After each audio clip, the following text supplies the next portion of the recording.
जय हिंद साथियों, सारे पत्रकार साथियों का बहुत बहुत स्वागत है। आप लोग आए, आप लोगों का धन्यवाद। आज का जो मामला है आप सब साथियों को पता होगा। आज पिछले 2-3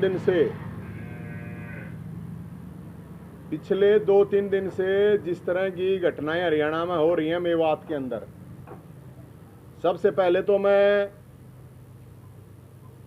हर वर्ग के सबको, हरियाणा के लोगों को ये अपील करूंगा कि भाई भाईचारा बनाए रखें, शांति बनाए रखें।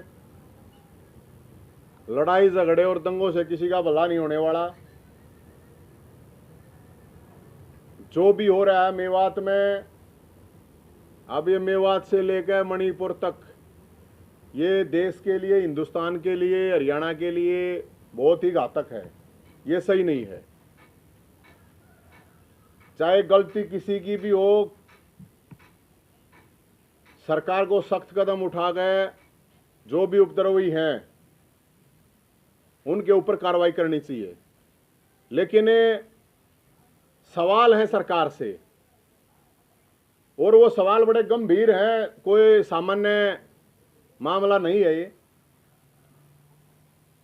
पहली बात ये है कि जब सरकार को ये पता था कि एक धार्मिक यात्रा का आयोजन हो रहा है जिसमें महिलाएं भी हैं, बच्चे भी, बुजुर्ग भी, हर तरह के लोग हैं, और सेंट्रल एजेंसी से भी ये इनपुट थे कि वहां गड़बड़ हो सकती है, तो सरकार ने खुद गृह मंत्री अनिल विज साहब कह रहे हैं कि उन्होंने 800 पुलिसकर्मी लगाए थे। अब 800 पुलिसकर्मी तो हम जब छोटा मोटा धरना प्रदर्शन करते हैं तब भी लगा देते हैं। ये जहां पे सिचुएशन इतनी टेंस हो रही है ऑलरेडी, सोशल मीडिया पे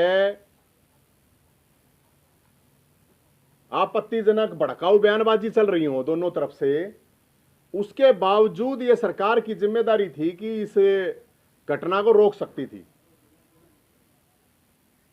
मैं आपको एक घटना का जिक्र करना चाहूंगा, और आप सब पत्रकार साथियों ने, बेरार लोगों को भी पता होगा। वो अभी कोई 2-3 महीने पहले की न्यूज है, कोई घनी पुरानी नहीं है।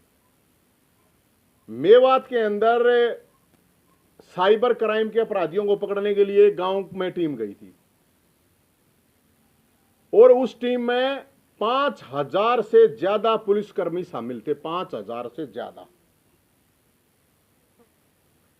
जब 5000 से ज्यादा पुलिसकर्मी, साइबर क्राइम जो चोर हैं, जो लोगों के साथ फ्रॉड करते हैं, उनको पकड़ने के लिए 5000 लोग पुलिस के पूरे हरियाणा से बुला के वहां पे जाके छापेमारी करी गई थी। तो एक धार्मिक आयोजन के ऊपर क्या 5000 पुलिस वाले नहीं लगा सकते थी सरकार?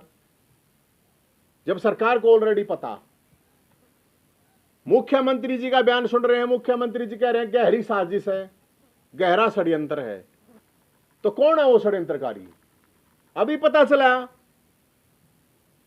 भाई षड्यंत्रकारी जब सरकार को पता था तो सरकार ने कार्रवाई क्यों नहीं करी? सोशल मीडिया पे भड़काऊ पोस्ट को, 200 भड़काऊ पोस्ट है, क्या उनके ऊपर कार्रवाई करी सरकार? जो अब दोनों समाज के लोगों को बैठा कर मीटिंग करवा रही है, क्या उससे पहले मीटिंग करवाई इन्होंने? सवाल इस बात का है कि हजारों महिला, हजारों बच्चे और उनकी जान को खतरे में किसने डाला?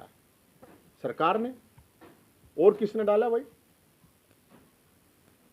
जब ये पता, ये जो आज ये बता रहे हैं गृह मंत्री अनिल विज साहब का, मैं बयान सुन रहा था कि 50 कंपनियां लगाई हैं, तो 5 कंपनी पहले ही लगा देते। ये इतना बड़ा दंगा करवाना, इतना बड़ा, तो ये इसका फेलियर किसका है? खुफिया डिपार्टमेंट क्या कर रहा था सरकार का? फिर बयान आता है, मैं देख रहा था डिप्टी चीफ मिनिस्टर का बयान आता है कि यही नहीं बताया गया 100 यात्रा में कितने लोग होंगे। तो फिर 100 हो भाई, तुमने बेरा नहीं कितने लोग शामिल होंगे।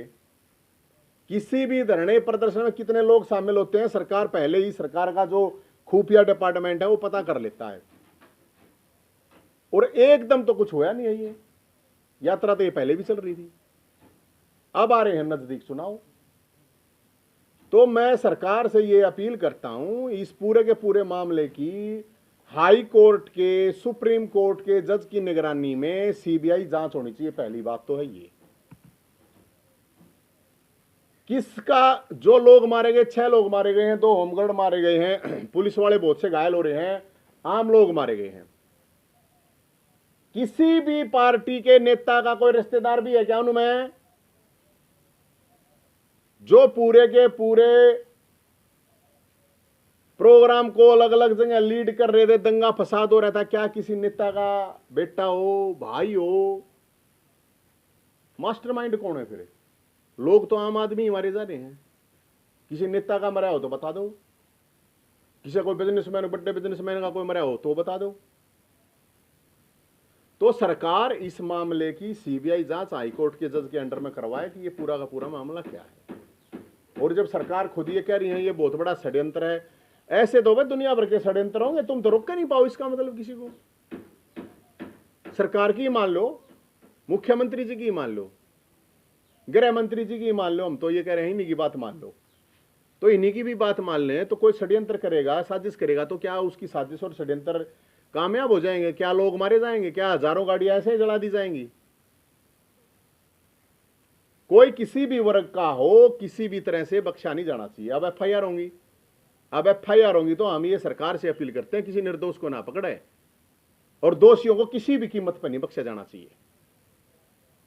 और साफ ये दिख रहा है, ये प्रधानमंत्री जी हैं, वो देख रहे हैं कि नहीं देख रहे हैं, गृह मंत्री जी हैं, देख रहे हैं या नहीं देख रहे हैं देश के। सबसे पहले मुझे लगता है कि मुख्यमंत्री मनोहर लाल खट्टर साहब और गृह मंत्री अनिल विज साहब का इस्तीफा ले लेना चाहिए। इनको अगर थोड़ी बहुत भी शर्म है तो इनको अपने आप इस्तीफा दे देना चाहिए, क्योंकि इनके बस की बात है नहीं है। ये कोई वैसा फेलियर नहीं है, ये टोटल एडमिनिस्ट्रेशन फेलियर है, कम्युनिकेशन फेलियर है, ये इंटेलिजेंस फेलियर है। और जो रिपोर्ट अभी आ रही है कि इंटेलिजेंस ने इनको पहले ही बता दिया था कि यहां पे दंगा होगा। हजारों महिला वहां मंदिर में भी फंसी रही, तो इसका जिम्मेदार कौन था भाई? उनकी जान को जोखिम में डालने वाले कौन है? एक, जब जहां हजारों लोग धार्मिक यात्रा कर रहे हैं, जहां ये पता है कि ऑलरेडी वहां पे टेंशन है, तो उसके बावजूद भी हरियाणा पुलिस के 5000 कर्मचारी साइबर चोरों को, क्राइम करने वालों को पकड़ने के लिए जाती है जब पुलिस रात के 3 बजे, तो क्या 5000 पुलिस कर्मी वहां पे नहीं लगाई जा सकते थे ताकि वहां पे झगड़ा ना हो? अलग अलग नेताओं के, अलग अलग पार्टियों के बयान, जो भड़काऊ बयान दिए जा रहे थे, उनके ऊपर क्या कार्रवाई करी भाई? किसने कार्रवाई करी? सारी वहां जो भी लोग, नेता लोग जो थे, जो वहां दिखाई थोड़ी देंगे, वे उसमें झगड़े में थोड़ी दिखाई देंगे। झगड़े में तमाम लोगों को आगे कर देंगे। हो गया ये कांड, 6 लोग मारे गए हैं। अब कितने मारे गए, कितने घायल हैं, पूरी तो रिपोर्ट किसी के पास है नहीं, लेकिन अकॉर्डिंग टू गवर्नमेंट बता रहे हैं हम, तो अकॉर्डिंग टू गवर्नमेंट ही तय इतने लोग तो मारे गए हैं। अब उनका क्या कसूर था जो मारे गए हैं? तो सरकार ने ये पूरी तरह से एक, ये मान लीजिए पूरी तरह से फेलियर है। और इसका मेरे हिसाब से जिसने भी इसमें उपद्रव करा है, किसी को बख्शा नहीं जाना चाहिए, क्योंकि ये एक जान माल की जो हानि हुई है, उसके अलावा एक आपसी भाईचारा और आपसी विश्वास भरोसे की भी जो भरपाई है, उसको कौन पूरा करेगा? वो तो हो ही नहीं सकती। तो हम तो ये कह रहे हैं, सबको इस देश में सब जब रह रहे हैं, कोई भी किसी भी धर्म का, जाति का कोई भी आदमी अगर दंगा फसाद करता है, रोड़ा रबदा करवाता है, तो उसके ऊपर तो सरकार की जिम्मेदारी होती है कि वो क्राइम कर रहा है तो उसके ऊपर कार्रवाई करे, कठोर कार्रवाई करे। तो ये सरकार बताए वो मास्टरमाइंड कौन है जो बता रहे हैं, जिस तरह से गृह मंत्री जी बता रहे हैं, मुख्यमंत्री जी बता रहे हैं कि बड़ी साजिश हुई है, तो साजिश करता है कौन? तो सीबीआई जांच हाई कोर्ट के सिटिंग जज की निगरानी में। और अच्छा होगा अगर ये अपने आप ही इस्तीफा दे दे तो बढ़िया है, क्योंकि ना तो इनसे कोई सिस्टम से मिल रहा है, ना जनता से मिल रही है। इसके अलावा मैं एक लोगों से बात कहना चाहूंगा, देश के भी, हरियाणा के, हिंदुस्तान के सब लोग इस चीज को समझ लें। मैं बता रहा हूं आपको, कि आप लोग लड़ते रहो, भिड़ते रहो, जाति के नाम पे लड़ो, धर्म के नाम पे लड़ो। देश के अंदर अभी लेटेस्ट ही एडीआर की रिपोर्ट आई है, देश के अंदर 4000 एमएलए हैं, 4000 एमएलए, और सारी पार्टियों के हैं, और सारी जातियों के हैं, सारे धर्मों के हैं। कोई जाति नहीं बची होगी, कोई धर्म नहीं बचा होगा 4000 एमएलए में। तो सारे देश में 54,000 करोड़ की संपत्ति बना ली है भाइयों ने उनके पास। ये जो प्रेजेंट एमएलए हैं उनकी बात कर रहा हूं मैं, उनकी नहीं कर रहा हूं जो एक्स हो लिए और हैं। 54,000 करोड़, मन्नत जीरो भी नहीं लानी आऊंगी शायद आप लोगों ने बिना बेरा कितनी 54,000 करोड़ रुपए में तो मेरे ख्याल में कोई एक आधा है, कोई मैथ आड़ा बाड़ा बता हुआ भाई कितनी आऊंगी, नॉर्मल आदमी ने तो मेरे ख्याल में बेरा नहीं पड़ता है। और उसके अलावा ये मैं आपको ये एडीआर का डाटा, ये कोई मेरा अपना डाटा नहीं है कि ये हम लोग आपस में लड़े रहो, जात पे धर्म पे लड़े जाएंगे, लेकिन सरकार जो है, ये जो नेता लोग हैं, क्योंकि किसी भी दंगे में मेरे हिसाब से 99% तो लोग मारे जाते हैं, एक गरीब आदमी मारा जा है, इसके अलावा तो मेरे ख्याल में तो मैंने लगता नहीं कोई मारा जाता होगा। तो 54,000 करोड़ एवरेज आप निकाल सकते हो। ये एवरेज मैंने आपको बताई है, ये मेरा डाटा खुद का नहीं, कहते नहीं सोचो कि मैं कितने ठा लाया। और दूसरा, लोकसभा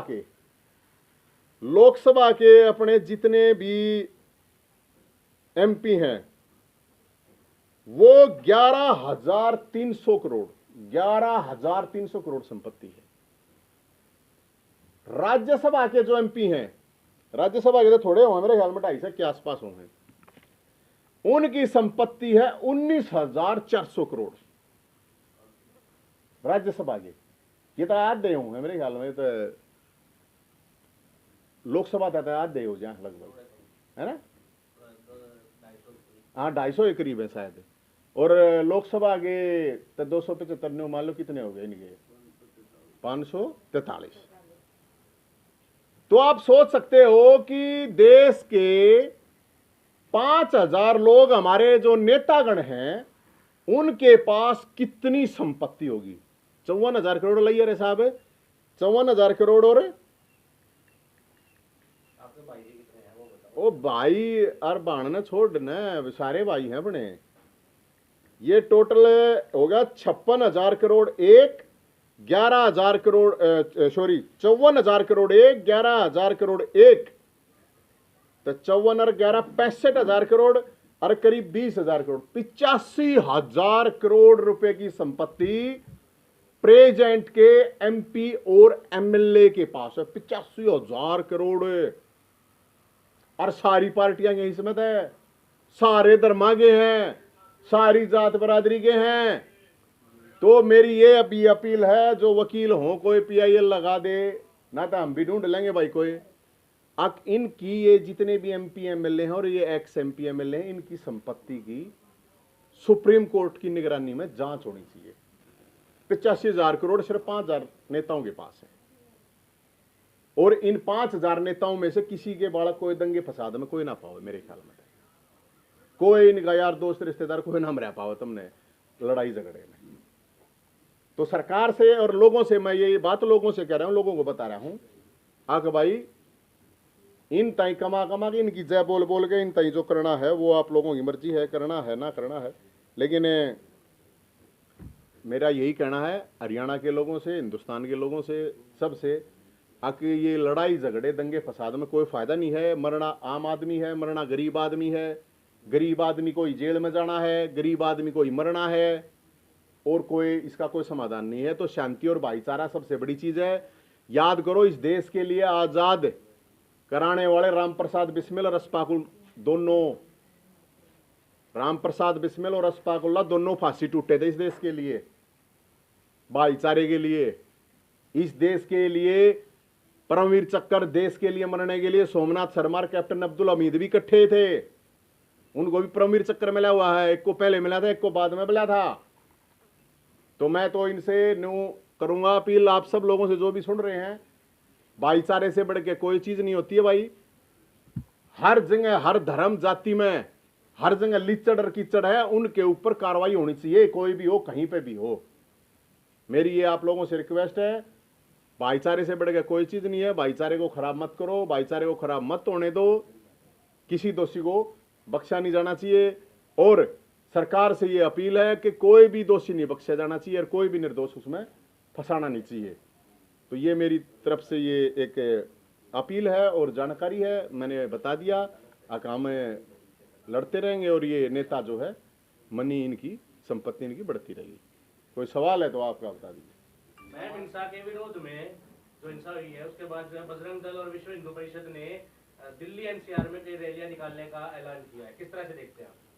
कोई रैली निकालो, कोई धरना डालो, कोई प्रदर्शन करो, कोई शोभा यात्रा निकालो, कोई धार्मिक यात्रा निकालो, शांतिपूर्ण तरीके से किसी को निकालने में कोई प्रॉब्लम नहीं होनी चाहिए।